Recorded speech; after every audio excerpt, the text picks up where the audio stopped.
Before I introduce our next honoree, I would like to read a special message sent to us by Dr. Richard Hovannisian, who regretfully cannot be here with us today.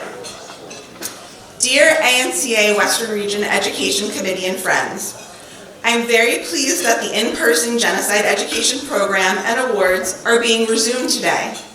Everything shut down about a week following the last memorable luncheon in 2020, and our world changed drastically with difficult to imagine challenges, both personally and for our Armenian worlds collectively.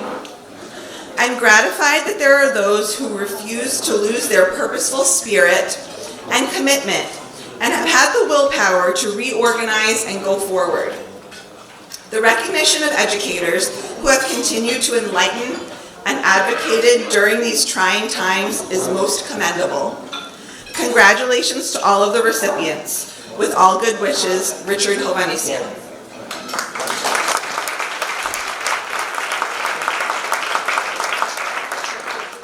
Now I would like to introduce our next honoree, who is the recipient of the Richard G. Hovannisian Armenian Genocide Higher Education Award, Dr. Khatchig Mouradian.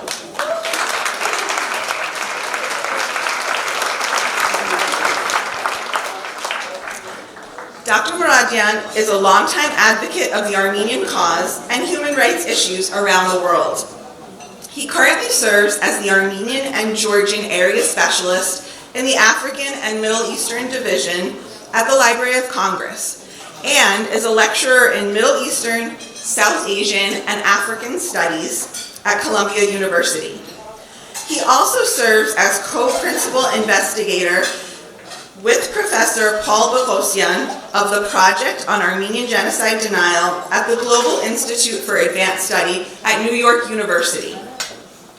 Dr. Mouradian has led countless Armenian and non-Armenian human rights initiatives. In the little spare time he has, Dr. Mouradian has also led many pilgrimages to the historic lands of Western Armenia, which are now part of Eastern Turkey, in order to conduct research, document the continued cultural genocide occurring, establish and maintain relationships with hidden Armenians, and connect Armenian genocide descendants to their ancestral lands. I am one of those descendants who has had the privilege of traveling with Dr. Mouradian to my great-grandparents' village, where they were forced from during the genocide. And as you can imagine, it was one of the most impactful experiences of my life. I know there are several of you here today that have also traveled to Western Armenia with Dr. Mouradian and feel the same way, thanks to his selfless leadership and dedication to historical truth, justice, and reparations. In addition, Dr. Mouradian is also the author of a book, The Resistance Network, The Armenian Genocide and Humanitarianism in Ottoman Syria, 1915 through 1918, published by Michigan State University Press in 2021, and receiving the Syrian Studies Association Honorable Mention 2021 and the 2022 Armenian Book Prize for Excellence in Armenian Studies. At a time when the Armenian nation is in desperate need for intellectuals who create legal, theoretical, political, and philosophical frameworks, Dr. Mouradian is one of a handful who can live up to the billing of an intellectual and help our nation in shaping the accurate framework for our collective future. Khatchig, it is my honor to present you with the Richard G. Hovannisian Armenian Genocide Higher Education Award.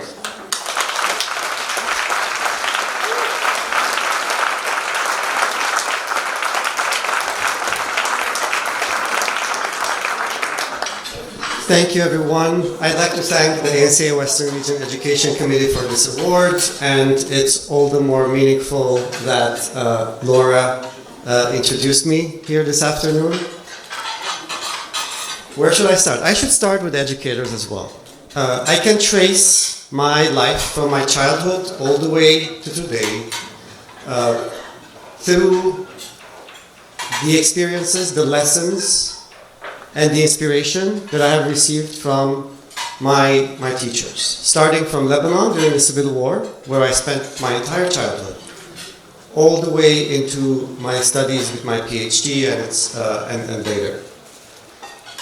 Perhaps it's no exaggeration to say that many of what I have tried to, at my best as a professor, I am channeling my teachers and educators and mentors. I can almost feel myself echoing their words. I can feel how I'm sort of channeling them in my work, in my teaching, again, at my best. Ultimately, when we think about genocide education, it's about teaching one of the Armenian genocide education in particular. It's about teaching one of the most horrific crimes of the 20th century. But ultimately, for me, genocide education is so much more. When I started working during my PhD work, when I started working on the Armenian genocide, I wanted to document what happened in the darkest corner of the Ottoman Empire during World War I.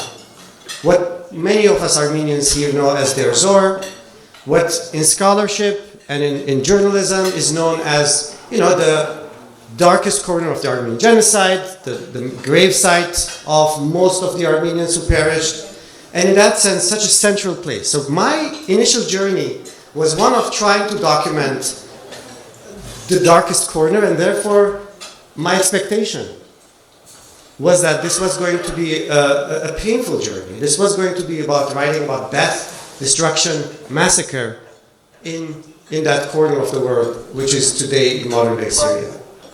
But one of the phenomenal things that happened with that project is that as I learned more about that region, as I learned more about the way Armenians organized in that region, those survivors who were in terrible condition arriving in Syria, the way they formed this underground resistance network, tried to save as many lives as possible. It essentially transformed this book that I was imagining to be extremely dark into a book that was dark, but at the same time it highlighted and emphasized the agency of the Armenians, their ability to organize and fight back and push back. So genocide education is also about education on resilience. It's also about education on resistance. And in that sense, I think the best we can do as educators, when we are talking about the darkest moments of human history, is to also be mindful of the fact that in those darkest moments, in those darkest corners, people are not just passively, like sheep, as is often said, going for their deaths. They're standing up and they're doing their utmost and their best to survive and help others survive. And this is perhaps, this experience was the most transformative moment of my life. Just looking at a very dark thing and seeing hope, seeing resilience, and then ultimately, as I said, the book ended up being titled The Resistance Network, even though I would not have imagined that is the title that I would give it when I embarked on this project. Now, more than 100 years after the Armenian genocide, today, with the war on Armenia and Artsakh, and its aftermath, and the horrors that are being committed on a daily basis in the region, it is important to think about one, perhaps, critical element of what I just said about the resistance network and the Armenian genocide. More than 100 years ago, the Armenian nation was at a precipice. You had destruction, you had total dispossession of the Armenian nation, you had 1.5 million Armenians killed, tremendous destruction of culture and heritage that was built over millennia. And ultimately, despite those extreme circumstances, which is unquestionably the worst moment of modern Armenian history, the Armenian nation was able to rebuild. The Armenian nation was able to create a new Armenia, a Republic of Armenia, and the Armenian survivors ended up building communities around the world And we are here standing in one of the most vibrant communities today. And I know often we may feel depressed with what is going on today in Armenia and against Armenia. I know often we may feel the challenge and the difficulty and we do not see a path forward. But in times like that, I want perhaps more than anything else to share with you the fact that as a historian, more than 100 years ago, knowing so well what the Armenian people went through and pushed against with their resilience and their resistance, is to say that the best thing we can do to ourselves, our communities, and our nation is to think if they could do it back then, we can do it today. Thank you very much.